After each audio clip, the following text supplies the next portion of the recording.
Supreme court डंडा मारती है, कह रही है कॉमन सिविल कोड लाओ, लेकिन ये वोट बैंक के भूखे लोग उन्हें भड़का करके उनका फायदा लेने के लिए उनको बर्बाद कर रहे हैं। हम यूनिफॉर्म सिविल कोड लेकर आएंगे। अरे यूनिफॉर्म सिविल कोड किस बुनियाद पर लाएंगे आप? फिर हम जब सवाल करते कि विल पावर अगर आप खत्म करेंगे क्या, मगर इस्लाम में कोई विल के जरिए अपनी पूरी जायदाद अपनी एक औलाद को नहीं दे सकता। आई डू नॉट वॉन्ट, मैंने जब प्रिंसिपल बता दिया है कि आई कुड नॉट केयर कि कौन क्या सोचता है एज अ ह्यूमन राइट्स, जिसपे मैंने खुद बहुत काम किया है, कई साल क्लासेस पढ़ाई हैं। आई नो कि ये यूनिफॉर्म सिविल कोड मुसलमानों की भी लिबरेशन का हिस्सा है, तो वो आनी चाहिए, समझ गए ना आप? I as a teacher of human rights, अगर मैं पाकिस्तान में चाहता हूं कि ये वो ब्लास्फेमी लॉ खत्म हो और ये बाकी जो है लॉज खत्म हो, तो हिंदुस्तान में आके मैं क्यों डबल लॉज के हक में कोई भी बात करूं? I have to be consistent. प्रधानमंत्री नरेंद्र मोदी आज मध्य प्रदेश की राजधानी भोपाल में थे। उनके भोपाल दौरे को इसी साल होने वाले मध्य प्रदेश चुनाव की तैयारी से जोड़कर देखा जा रहा है।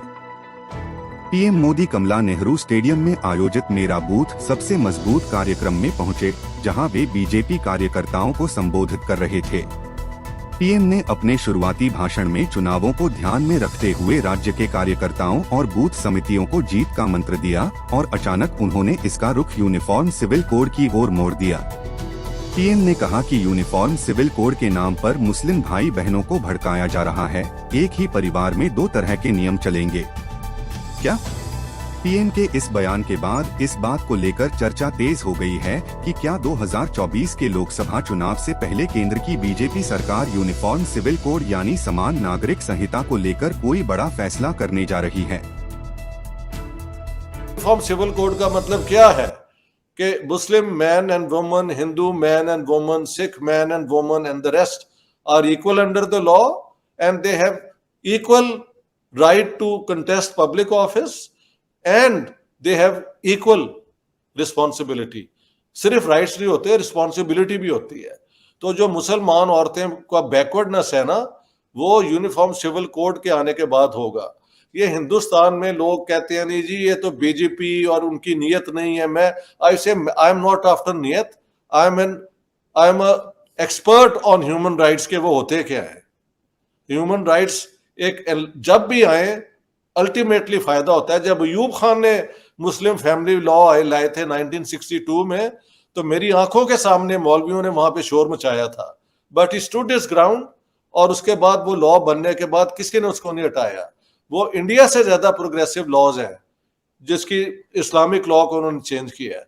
तो आप you go head and do it, don't worry about ये जो एक है ना जाली लेफ्ट हमारा, जो सिर्फ वो they need an excuse and all, ये हो जाएगा वो हो जाएगा। आई से I couldn't care if I am convinced कि इसके बाद मुसलमानों को और man and women will be included rather than excluded, तो मैं उसके हक में हूं।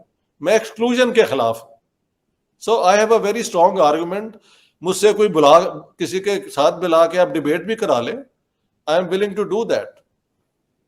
So I have a very, for me this is good for Muslims to be part of the uniform civil code। ये आज का लेफ्ट जो है ये सिर्फ इस तंग नजरी की वजह से, इसे मैं जाली कहता हूं, फेक लेफ्ट, जो सिर्फ they want to appear to be sympathetic to the minorities।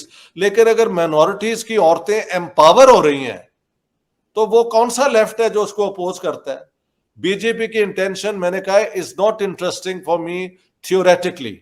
उसका इम्पैक्ट क्या होगा उसके ऊपर मैं अपनी पोजीशन ले रहा हूं, समझ गए? बट कौन से राजनीतिक दल उन्हें भड़का करके उनका फायदा लेने के लिए उनको बर्बाद कर रहे हैं। आजकल हम देख रहे हैं कि यूनिफॉर्म सिविल कोड के नाम पर ऐसे लोगों को भड़काने का काम हो रहा है। आप मुझे बताइए, एक घर में परिवार के एक सदस्य के लिए एक कानून हो, परिवार के दूसरे सदस्य के लिए दूसरा कानून हो, तो क्या वो घर चल पाएगा क्या?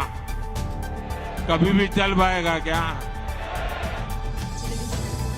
ये जो मौलानाज होते हैं ये कोई कानून फॉलो नहीं करते। जस्ट जहाँ पर शादियों की बात आती है ना कि इस्लाम में 4 शादियां हैं, ठीक है, 4 शादियां पढ़ जाओ, उस पे बहुत ज्यादा जोर देते हैं कि चार है, हाँ, चार है। 4 है। तो और अब तुम कहो। हाँ एग्जैक्टली मैंने भी ये अभी यूनिफॉर्म सिविल कोड जो कानून के लागू होने वाला है लेकिन अभी हुआ नहीं है, इसमें सबसे पहले ज़्यादा सपोर्ट तो ओबियसली लेडीज़ को दी गई है क्योंकि आपको पता है कि दुनिया में ख़वातीन की शरह मर्दों से ज़्यादा है, ठीक है, और इसलिए मर्द के पास एक से ज़्यादा अपॉर्चुनिटीज़ होती हैं, तो वो एक से कर लेता है विवाह, फिर उसको डिवोर्स दे के दूसरे से कर लेता है, तो जिसमें सबसे ज़्यादा ट्रबल में आई थिंक सो कि लेडीज़ ही शिकार हुई हैं।